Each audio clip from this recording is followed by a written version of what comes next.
back in 1972, I went on a hero's journey. And a hero's journey, according to Joseph Campbell, the mythologist, any big change in life, any time of growth, or any mythological change in life occurs in 3 stages. The first is separation, the second is initiation, and the third is return. But the separation step, the first one where the initiation begins, is often something that's difficult. Sometimes it actually starts with physical death. In Ecclesiastes it says the ending is far more important than the beginning. And T.S. Eliot said the ending is where we begin. And so there must, over and over again Jesus talks about the beauty of death and how it spreads seeds, and how and Paul said, I'm telling you the truth, I die daily. And you think, oh, this isn't what I came to church for. Don't bring me down, dude. That's a bummer. So no. This last week I did 2 memorial services. I love doing memorial services, not because people are open, because there's no equivocating. There's no. Everybody takes off their masks, inside. They're looking at themselves. Even the person who comes out of obligation. Maybe they're just a family member or a friend, or they don't have a lot of emotional time. People get real. In something in your life. But the beauty of this is that it's not just about that. It's about any situation in your life where you let go of the old, embrace the new, move with it, and then integrate that into your life. And that's the separation, which is the release of the old, the initiation. And I share that Edwin Gaines saying to you, congratulations, you're having an initiation. Whoop-de-doo. And then the third one is the return. And so in 72, I wanted to go hitchhiking. I'd read On the Road, Jack Kerouac, and I wanted to hitchhike around the country. And my parents said, if you do that, we won't put you through school. And furthermore, you got to cut your hair too. And I thought, whoa, sayonara, sweethearts. And I found a little college I could afford in a farm town where I could afford the rents, and I hitchhiked around the country. I almost died twice. They were right. It was dangerous. And then further, when I got back, after going through this mythological experience, this initiation experience, I came back and I cut my hair so I could sell my brushes door to door and put myself through school.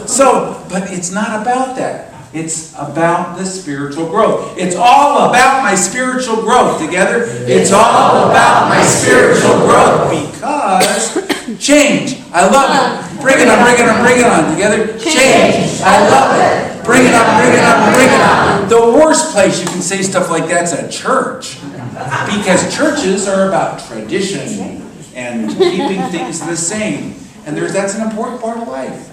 But boy, we're also, what a miracle it is that we came in here together, because forms are changing. I was talking to a minister friend of mine this week. We're saying, wow, are there even going to be churches? What's going to happen? We didn't know. There's always going to have to be spiritual community. People got to connect, and spiritual growth is a given, and people are growing spiritually at exponential rate. So there's going to be something, and so you might call it a church. Maybe it's got to be in a building, because people have got. It's going to rain, right? So we got to relate with each other, but it's a new consciousness, a new energy, new wine. Remember, Jesus said you can't take your old beliefs and put this new spirit into it. Spirit, spiritus, alcohol was the same word in their breath, all in their culture. And that the new wine, he called it, that's frothy and yeasty and growing and changing. And the forms are going to change to fit the new energy. It's constantly going to be changing. It's always new. Think about your breath. You're breathing in, you're breathing out. Breath is spiritus in Latin. So is alcohol, spiritus. So is spirit, spiritus. So all these words, wow, what am I talking about here? Well, you know that hero's journey in your life requires new wine, and that's why, and this is not anything about people in AA, please. It's all metaphoric. But Jesus started his ministry because his mama made him do it against his will, and it had to do because they ran out of booze. That's the truth. It was the wedding of Cana. They ran out of wine. People aren't laughing at this. You're going, is this the first time you heard of this? He was minding his own business, taking care of the family business, carpenter business, and they go to this wedding feast, and they ran out of wine, and Mary goes to him and says, okay, it's time. And he says, what do you have to do with me, woman? He said that, and she ignored him and said, do the preparations for him. And they bring out all the water and all this stuff. And then they said, wow, usually people bring out the best wine first, and then they get a little drunk, and then they bring out the cheap wine, and you brought out the best wine at the end. And he's not going to tell what really happened. Now, again, it's a metaphor. I love this stuff because the thing about Jesus, the thing about spirituality, the thing about it's not the way you think it is. And it's always going to go against your challenging your things. It's not about alcohol. It's about the Spirit, and it's all about saving the best spirit for last. That the old forms you run out, like they ran out of wine, and it's, whatever. And no, we're going to wake up. We're going to wake up in our God self, and it'll be new spirit, it'll be new energy, it'll be new wine. You say, what does that have to do with me today? I got a problem. I'm working on something in my life. And that thing you're working on in your life is a wake-up call from God. It's your wake-up call to wake up in your God self. I use this to wake up in my God self. Together? I use this to wake up in my God self. So whatever it is, and it often takes the form of something that you didn't like or didn't choose or didn't want. Doris Lessing, who wrote Out of Africa, said that these times in our lives that we call difficulties are times of crammed, thoughtful living. Think back of those times when I was hitchhiking around the country. It's crammed and thoughtful. You lose your job, you go through the divorce, the person dies, the situation. I die daily. But you've got to be willing to let go of the old. In some cultures, they hold a funeral service when children reach puberty, to bury the old consciousness. That's why we take, the 7-step method. We take our kids up the 7 steps every year for the new year. We sat down with Jason before he went to bed every night and did the 7 steps for his new entering high school. And that you got to let go of the old to embrace the new. I let go of the old and I embrace the new. Together, I let go of the old and I embrace the new. We've got new members joining today. What's the point of new members? New members. Somebody asked in the class, well, why are we doing this? What's a church? What's membership? And it's what a beautiful question. It's because it's an outer acknowledgement of something happening inside yourself. Whether or not you're physically joining the church today, there's an aspect of your being that you're letting go of, and you're embracing something new. And when you do that, something happens. Your subconscious mind comes in with backup to support you. Your spiritual nature comes in with backup to support you. So in your life, make a commitment. Wake up, wake up, wake up. Jesus said, I came to the world and they were all drunk. And when they sober up, they'll turn around. And so it's time to sober up and wake up. I'm mixing my analogies here, I know. But it's to wake up, wake up, wake up. I wake up, wake up, wake up in God. Together? I wake up, wake up, wake up in God. But there were people who he was only there for 3 years. And they didn't have cell phones. They didn't have emails. So if he was in town and somebody said, wow, I want to follow him, you better drop what you're doing and follow him, because if he goes on to the next town, you won't be able to find him. So there were these wonderful stories, and I was reading this aloud into my tape recording device, and my daughter was listening. The first one was, they were walking along the road, and a man said to him, I'm going to follow you wherever you go. And he said, well, foxes have holes and birds of the air have nests, but the Son of Man has no place to rest his head.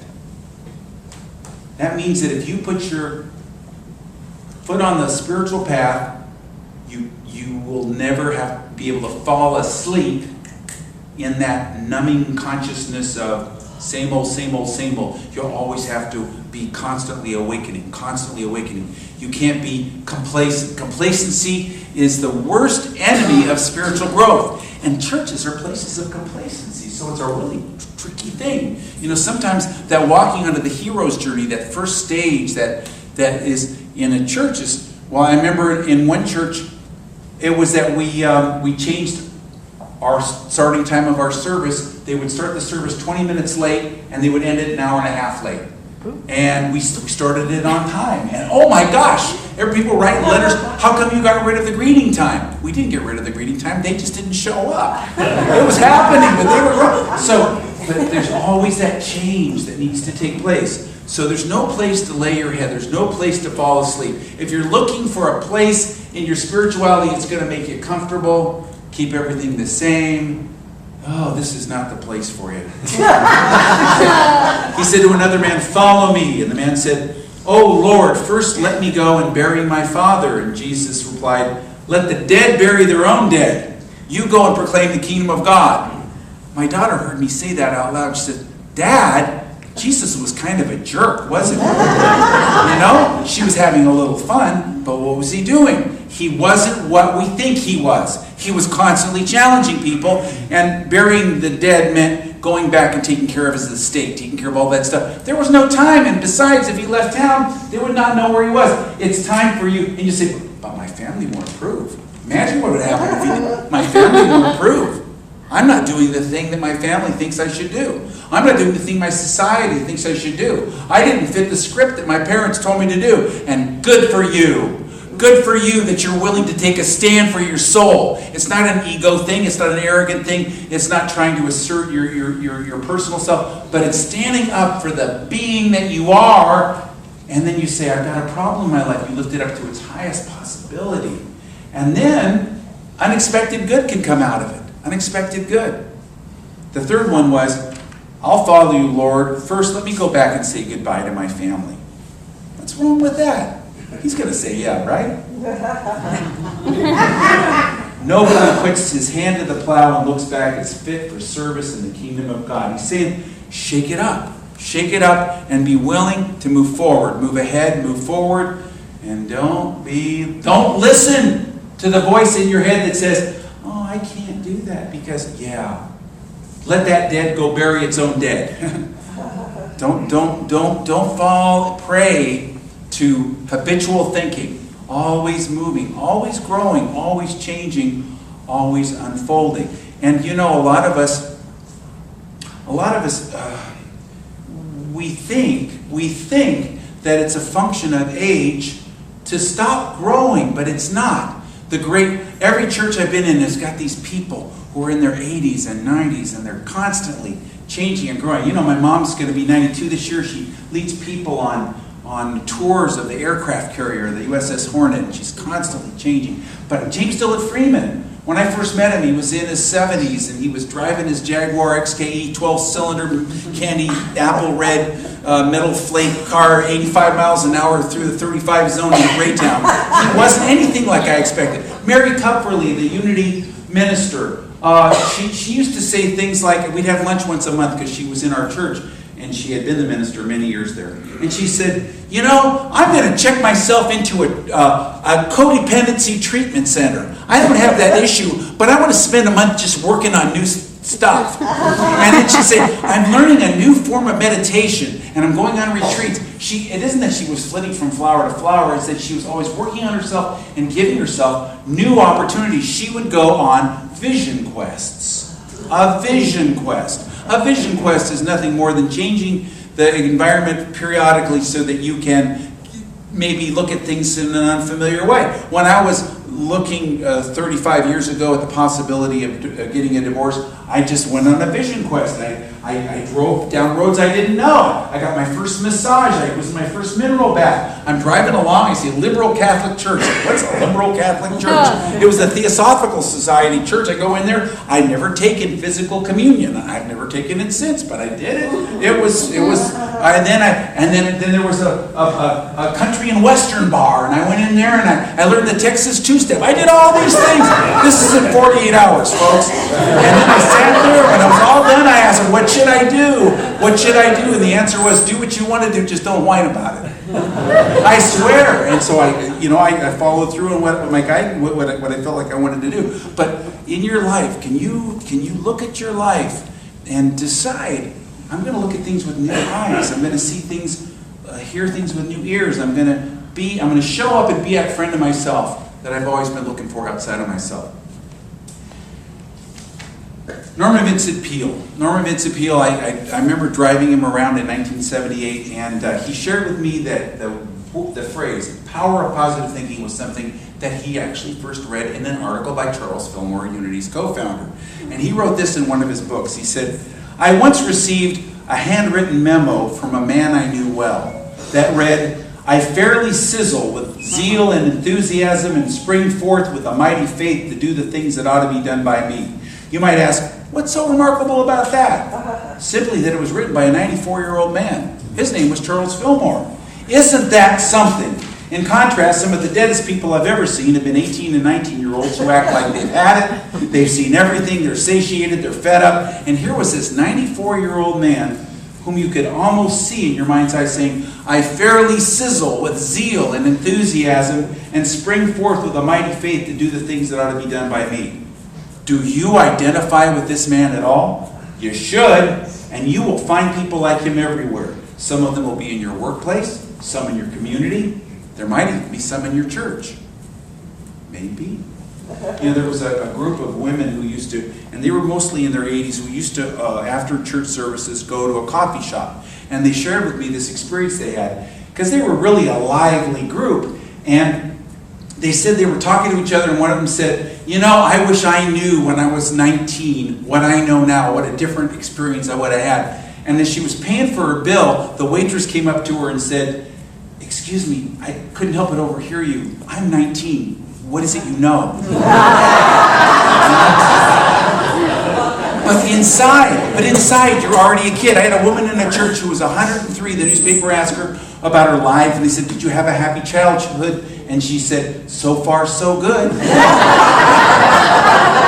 know, so in your life, are you gonna get out of that complacency? It's not a function of age. It's not a function of any of that. It's about being alive in the now moment. And you say, well, there are medical situations. There are personal situations. These are all the separation step of the initiation process talked about by Joseph Campbell. Separation, initiation, and return. And separation is that thing that happens when on any hero's journey, in any mythological story, in any spiritual or religious story, and in your life, in my life, when we're ready to take a tremendous leap in consciousness and have initiation, and you say that was a bad diagnosis, that was a whatever, but that is going to cause what Doris Lessing calls crammed, thoughtful living. You're going to grow faster than you've ever grown before. Some people call it the whitewater experience. You know, when Lynn yesterday, or day before yesterday, and we went kayaking, and they showed us a little map of where to go. Well, we didn't pay much attention, so we're going along, and she said, wait a minute, what's this we're coming up on? And it would have been a whitewater experience. It would have gone right off a cliff into this thing. Luckily, we were able to go back. But people choose to go through a whitewater experience. Why is that? In the whitewater, you make the fastest, greatest progress. It's the most exciting. It's the most alive time. It's also the time that you've got to be the most conscious. You've got to be more aware. There's that time in your life that's whitewater. There's a time. Another analogy is sometimes in your life, if you're growing spiritually, you are a being of energy and vibration, and you carry energy. And if you're going to grow to the next level, you've got to be able to have a greater capacity to carry greater and greater energy. So sometimes it's like you're getting your old wiring ripped out and you're getting rewired. The 110 volt is being ripped out and you're being rewired with 220 so that you can run something. And it's like that. And you say, but I'm disoriented. I don't understand. When you're going through that whitewater time, it does seem disorienting, but you've got to be willing to embrace it and realize that it's serving a higher purpose. You feel you're thrown on your mettle. You're having to look in the mirror. You're having to deal with it. You say, but I don't want that. But you're here to grow. That's the whole purpose for living. I remember when I went through my divorce and I was, again, this was an initiation process because everything that I had expected isn't happening. And so I looked at my whole life and I said, I'm going to do everything that I never would do before. So I learned how to do I learned how to play golf. I never played golf. I learned how to play tennis. And one of the things I learned about tennis was that, at first I was terrible at it. And I couldn't do it. But slowly and gradually, I got myself to the point where instead of hitting the ball and going over a fence, I was able to put it where that other person couldn't hit it back to me. Every situation is growing you, and you've got to be willing to, through trial and error and making lots of mistakes, learn the things you need to learn in order to take your next spiritual step. Another thing I learned in that time was one of my neighboring ministers took me skiing.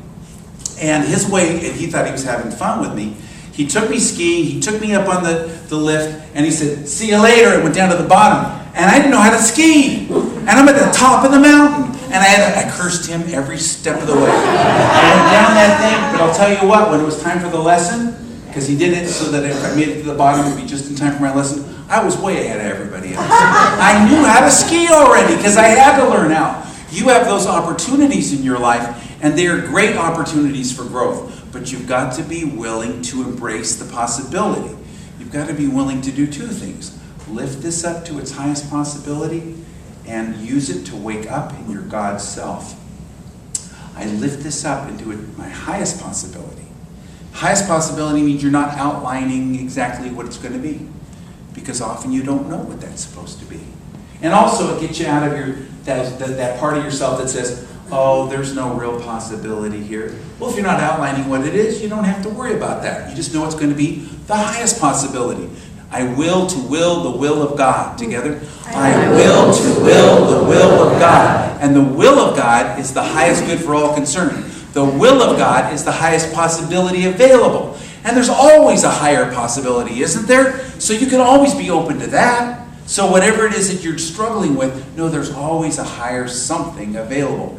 The other thing is that you use it to wake up in your God self. That means even if the way it looks right now isn't to your liking, you can become more conscious, you can become more awake, you can become more aware, and use that situation to wake up in your God self. We are embracing our new members today, and they are waking up in their God self. They're lifting up into a higher possibility. But even if you're not one of them, you have a possibility of embracing and committing to your next spiritual step. You might know what your next spiritual step is, or you might not know what it is, but whatever it is, embrace it, commit to it, lift it up to its highest possibility, and use it to wake up in your God self. Well, I'm just being led that we should do that right now. And so just open your heart, open your mind, set aside the things in your hand, and just be aware that in this moment, you can lift this up to its highest possibility. You might know what your next initiation is, that the next step for you is. Or you might not know exactly what it is. You might know how it's presenting itself to you, what this separation step is. Whatever it is, lift it up and feel the energy and the vibration lifting up to its highest possibility. I lift this up to its highest possibility. And notice that things feel lighter, more airy and spacious. Notice that no matter what you think about the situation, it feels better. And notice that the highest possibility that's available for you may well be something you've never dreamed of. I lift this up into its highest possibility. And I am using this to wake up in my God self. Thank you, God. So what a great opportunity this is to let go of a burden, to move into a higher possibility. So breathe in and breathe out and let go of the things in your hand. Open your fingers, open your hands. Be encumbered with nothing. You need no object. All paper, everything. Just let go and take another deep breath. Let it out and whatever it is that's facing you, you can let it go. But you can only let it go if you have an open-handed, open-hearted attitude. And so whatever this is that is setting you on the path of the hero's journey, is moving you into your next phase of life, whatever this is that you see as an initiation or a struggle or a challenge, lift it up to its highest possibility. And if there's that part of you that says, I'm not sure if I can envision a higher possibility, the beauty of this is that you don't have to envision what that is. You just lift it up and release it. I lift this up into its highest possibility without outlining outcomes. I lift this up into its highest possibility. And then I loose it and I let it go and release it. I lift this into the will of God without outlining or defining, but opening up to a new possibility of growth, change.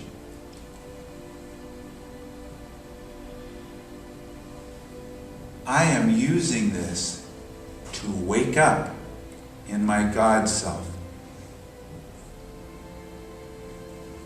I'm using this to wake up in my God self.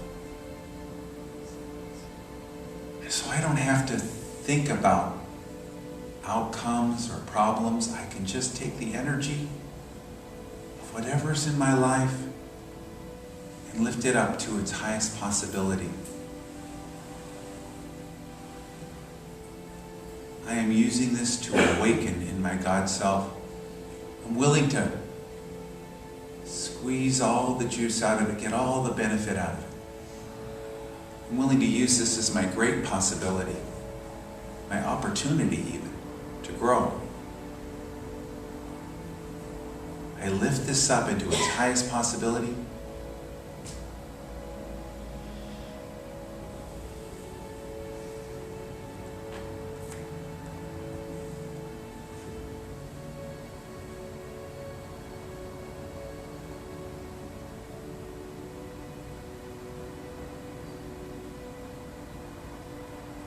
And I use this to wake up in my God self.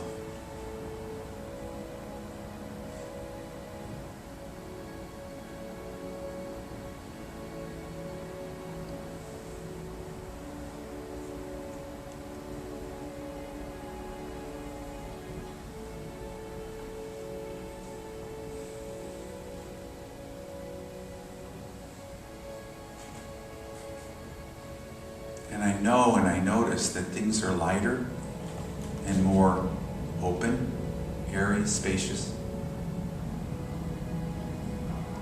And it's not my imagination, it's truly the commitment that I've made to move things into the higher possibility, the higher outcome, the higher good, without outlining anything. And my willingness to awaken in my spiritual growth, my God self. And I'm grateful for this. I'm so grateful. I use everything in my life as a new opportunity to grow and change and be. Thank you, God. And so it is.